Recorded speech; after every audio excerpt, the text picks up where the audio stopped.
I started playing soccer when I was about 8 years old.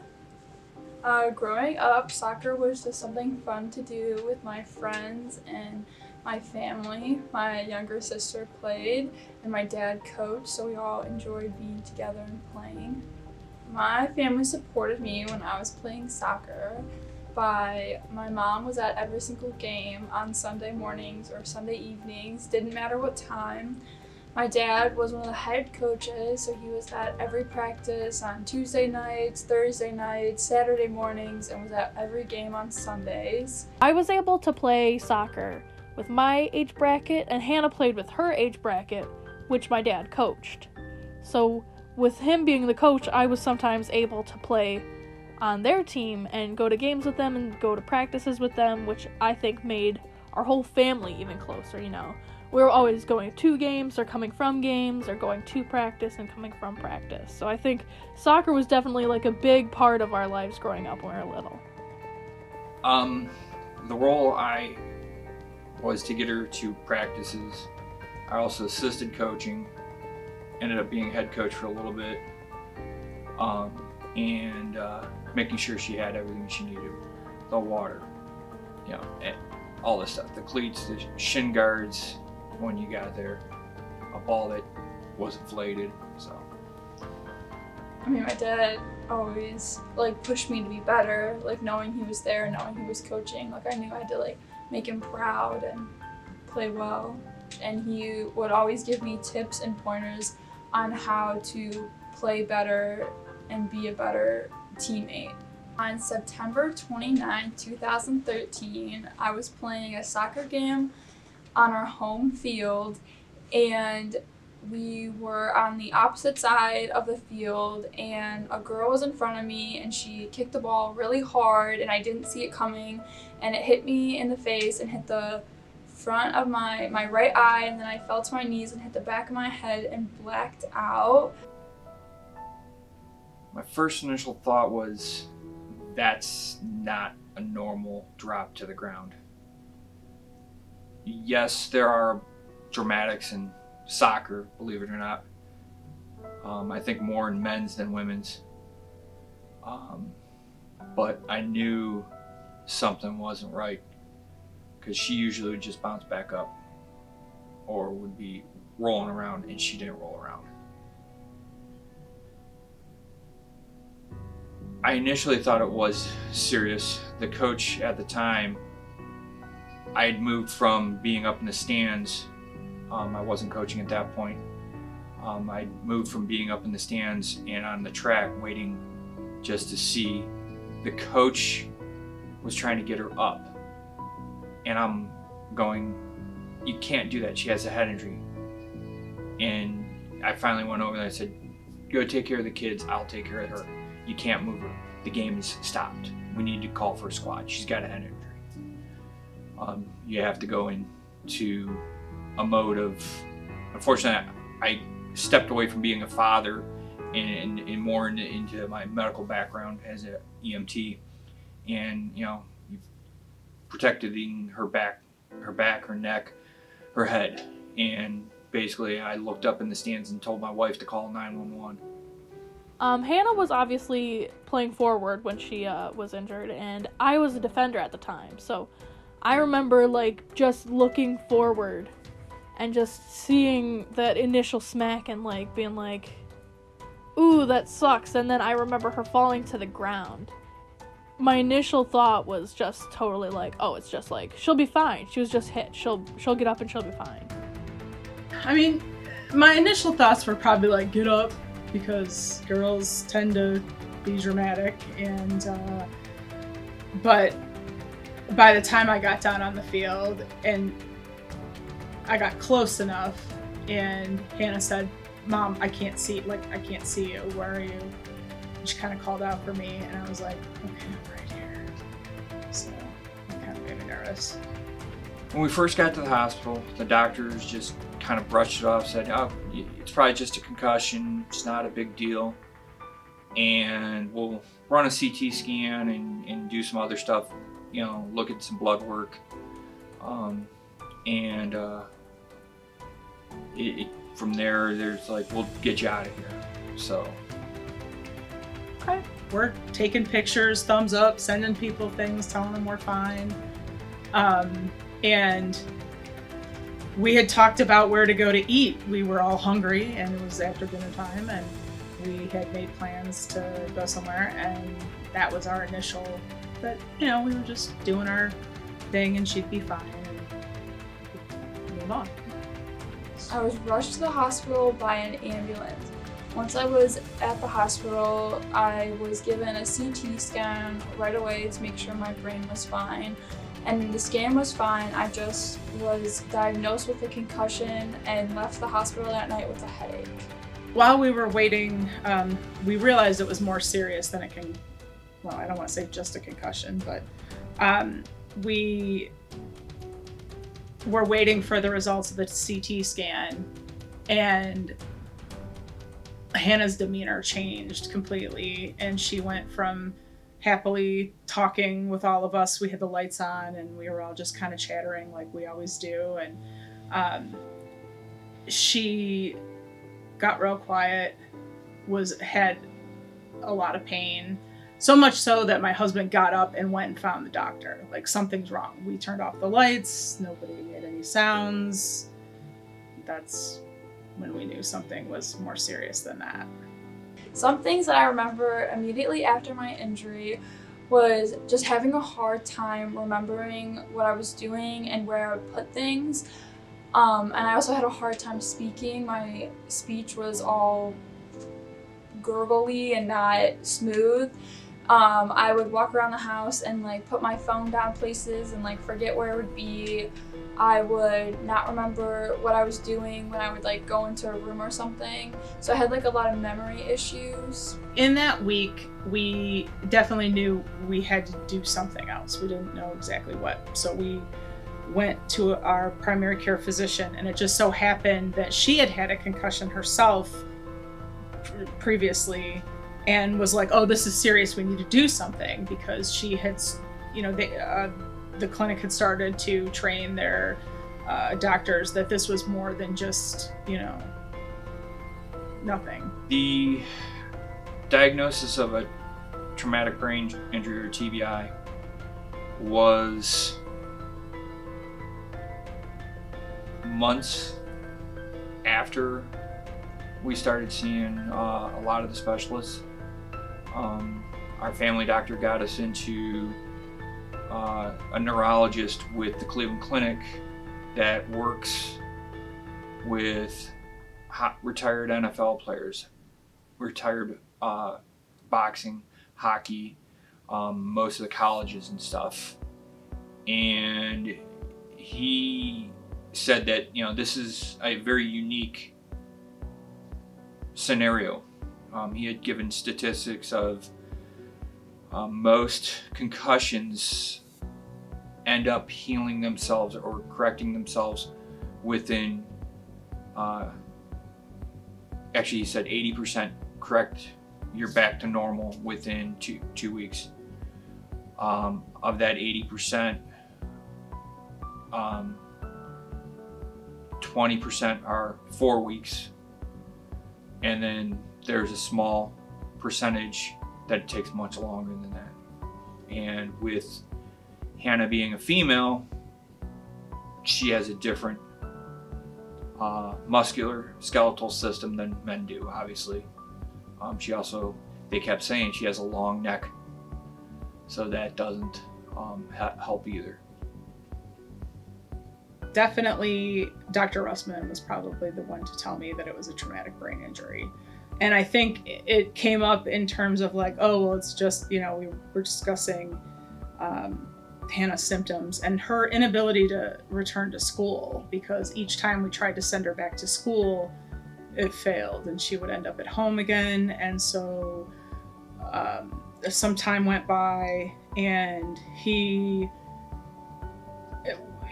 missed a substantial amount of school by this point, several months. And, he said, we need to do something more drastic. And then that's when we just started to make discussions about,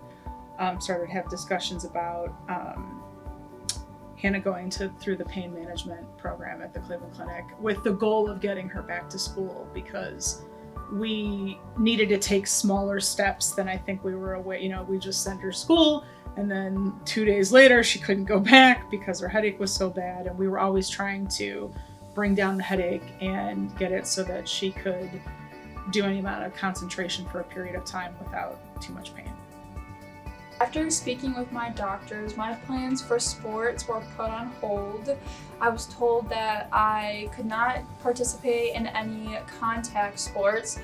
So most sports are contact, so I was left with tennis, swimming, and golf.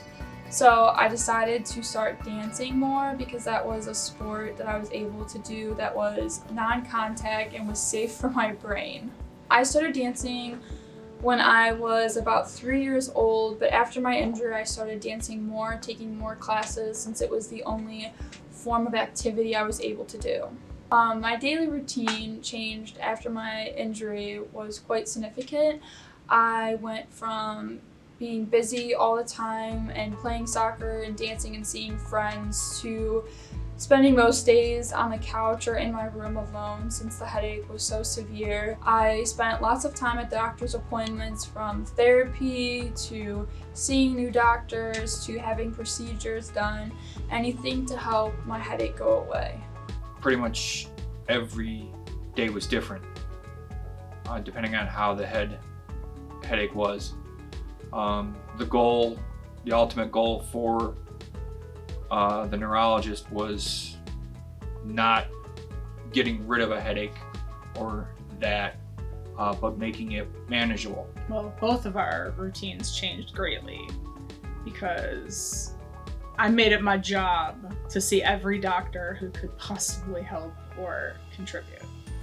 And so Hannah had physical therapists for her neck. She had headache doctors. We had neurologists. We had pain management doctors. Just anybody and everybody who speech therapists. At the time, I was running 5 restaurants, ranging anywhere from local at home, right there in the city, to down in Mansfield. Mondays would be the day that we would go see the neurologist every Monday. So that's what we did. Every Monday we'd go see the neurologist. And it was stressful on me to make sure I was able to get to as many doctor's appointments as possible, get what she needed, and try to get her back to being who she was. I just had a hard time accepting that this was going to be the new norm. But I know that first year we probably saw or had 50 to 60 appointments in general.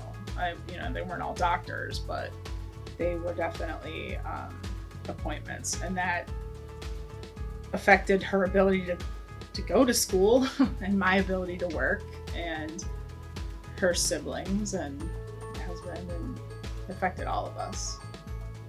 Some things that I did to help manage my headaches was I was taking lots of medications that were prescribed to me from my doctor, and when the medications didn't work, I would stop that one, and I tried every single headache medication that was available at the time.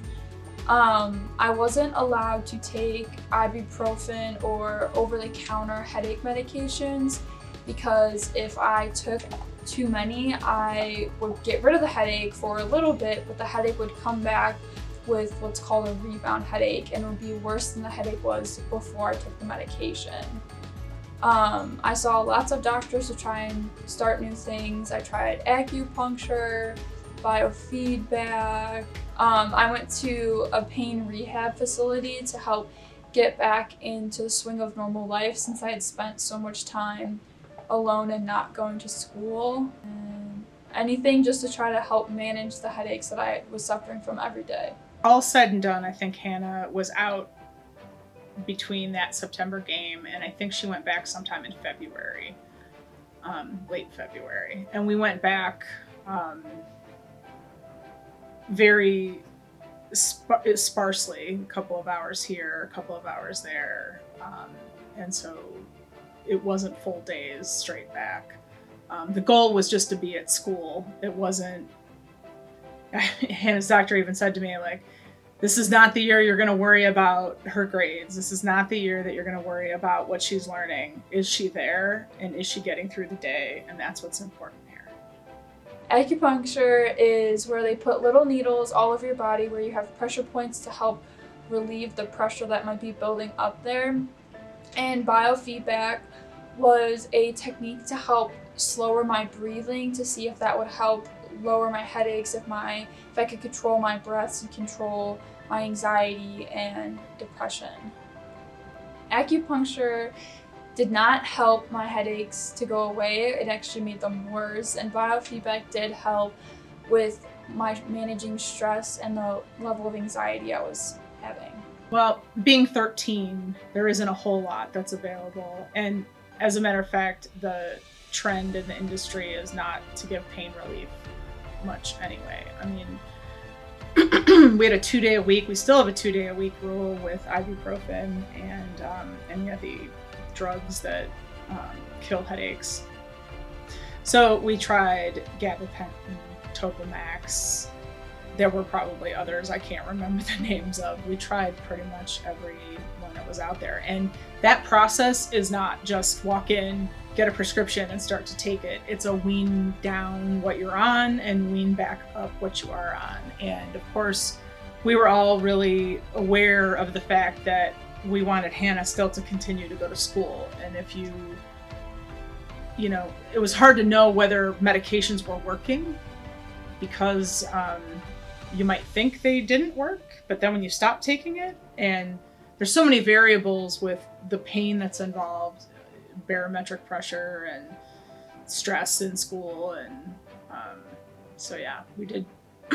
But as far as injections or anything that like typically a lot of adults would get for headaches, it wasn't really offered to us, and so I kind of went looking for that type of relief because I had my child in pain, and that was beyond difficult to deal with. There were some changes after my injury and how my family supported me. My dad was taking off a lot of work to be able to take me to these appointments that I needed to go to. My mom actually quit her job to go back to school, so she stayed home with me and would take me to appointments while going to BW to finish her degree.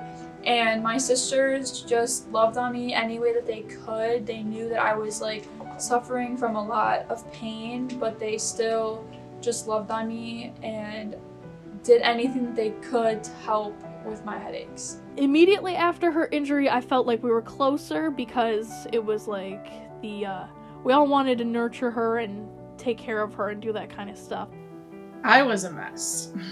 I think watching Hannah suffer all the time was devastating to me.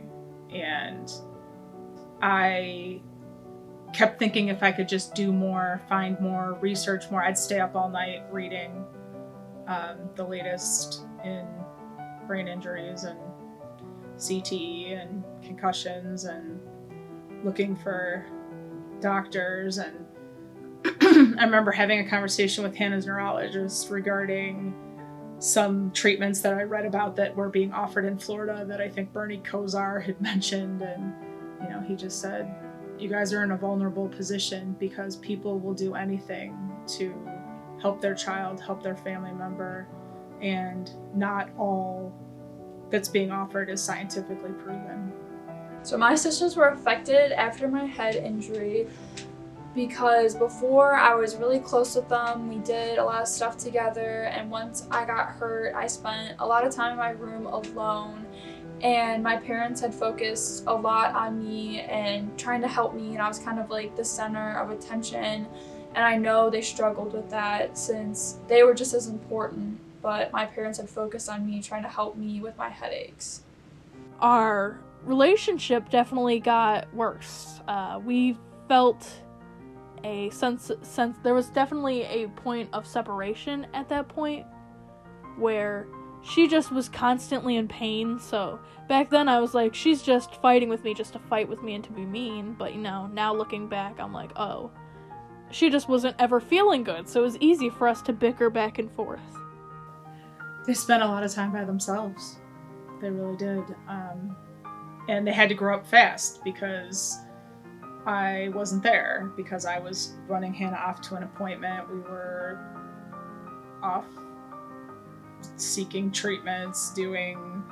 I wasn't probably always available just because my main focus was, finding a resolution to the problem. I think for any kid growing up, it would be hard to go from, just the normal family dynamic of, oh, Mom, I'm going to soccer practice, and will you be there? And we're going to the game. And suddenly it was, well, I have to take off work because we have to go take Hannah to the doctor. And obviously that was not my parents' fault. They were just doing what any normal parent would do in that situation. But it was, like I said, another time for me to get really close to my little sister Claire.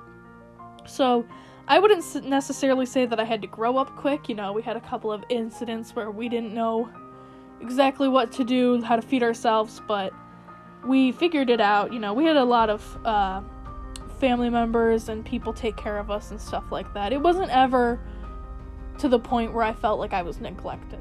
Things changed overnight, essentially. You were always felt that in the house you were walking on eggshells, because you wouldn't know what Hannah you got to deal with hour to hour. So it was stressful not only on me and my wife, but my daughters too. And they always knew Hannah as the one who took care of them, the one who wanted to, be there when they needed somebody.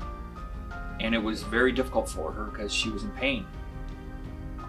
They felt slighted a lot of the time because we were always with her and not with them.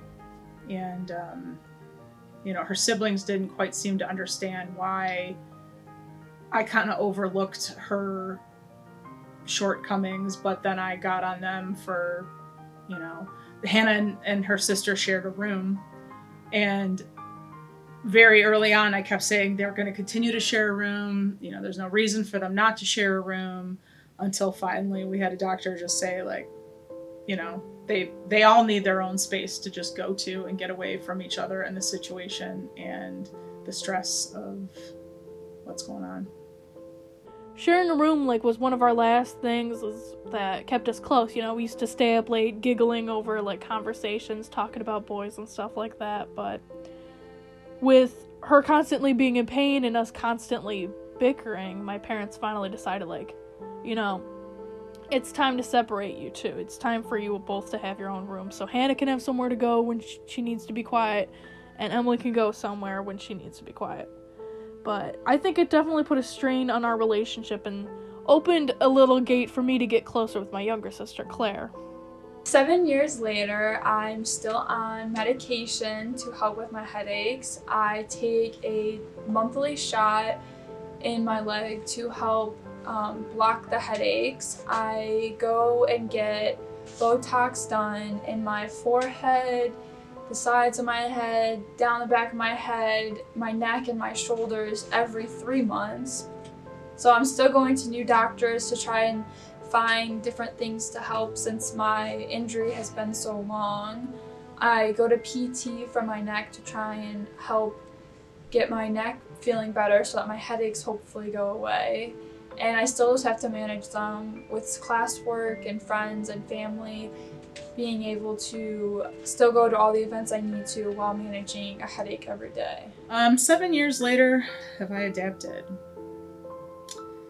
Yes and no. I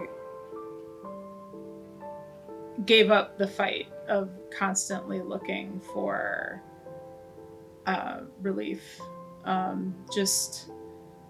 And that was a hard, and I wouldn't even say that I gave it up, because I always am reading the latest thing and I'm always checking in with doctors that we saw before. But I think I finally came to understand where we're at, which is there's not a whole lot that can be done. And management of symptoms is the key.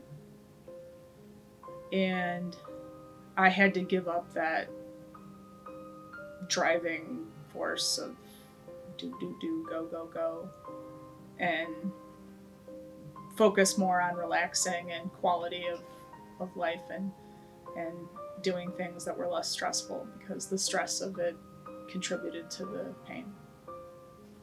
Over the past 7 years, I think it's a day-to-day thing, and you're adapting day to day. Because it's a brain injury, your brain is always evolving and always generating different things. A good friend of ours described a concussion as a bunch of ODOT workers on the side of the road working. They don't work very fast, but they get the job done. So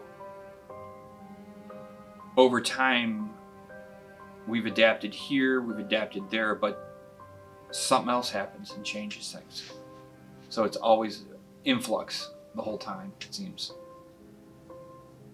At a certain point, I felt like I was mostly responsible for just being, quiet and going along and getting my things done and being orderly, so my parents didn't ever have to worry about me, so that they could just focus their attention on taking care of Hannah, And I would say Hannah's grown a lot, She went from constantly fighting with me after her injury to learning how to manage that pain and how to not take what she bottles up with her pain out on others, And I saw that she was constantly in pain and constantly keeping it to herself.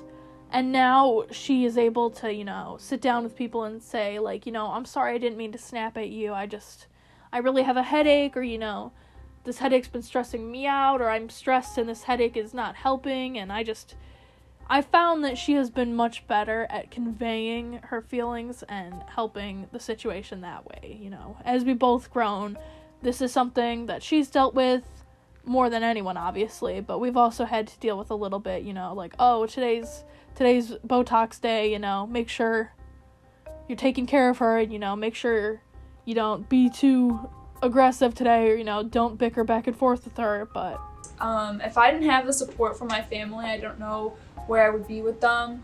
They have been there through thick and thin, the good days and the bad days. Right now, we are seeing some new doctors at the Cleveland Clinic to hopefully help manage my pain better than it was before. Because when I got hurt and it had been so many years after, the doctor just kind of told me that I just have to live with this and be able to manage it, but there might not ever be a day that I don't have a headache. After we had gone to pain rehab, I met a doctor there named Benjamin Caffoli, and a phenomenal physiatrist, the best in my opinion. He's also the only one we've ever worked with. But I said to him, I said, hey, what about Botox? I know she's only 14. And we kind of got like well, it's not really, but let me see what I can do. There's a cost entry factor. Botox is expensive, and the fact that, to get it approved for somebody who's underage. But working with our neurologist, he was able to get us to at least be able to try Botox and nerve blocks. I mean, we did do nerve block injections in the back of her neck. Some were successful, some were not successful. The neurologist quite honestly said, this is an unexplored area for us. We're learning every day. We took Hannah for a second opinion even to UH, and the UH doctor surprisingly said, stick with the clinic. They're ahead of us on concussions and TBIs. So we're always looking. Now that she's an adult, they can change different things. There's different procedures and stuff that are always out there changing. But you're kind of at that, do you want your daughter to be the guinea pig? We considered some treatments like radiofrequency ablation or some more drastic surgical cutting of nerves, and but everyone's really aware of the fact that Hannah's so young and that she has a lifetime ahead of her, and nobody wants to create long-term issues or with scarring or problems down the road. So right now the treatment is medication, Aimovig. She takes a monthly injection. She has rescue meds and quarterly Botox, which we live and die by. If we don't get the Botox, we can't function. So Some of the ways we've helped her reduce her headache symptoms at home were to give her a space where she can go. Her and her younger sister were rooming together for a while, and the doctors had said, you know, you gotta split them apart. They need their own separate space to go to where they can get into some quiet, or turn lights off, or do whatever they need to do. So in that respect there, it's once again something that we're changing as needed. What helps her at that time, we try to get for her. What helps her sisters, even for that, we try to do for them.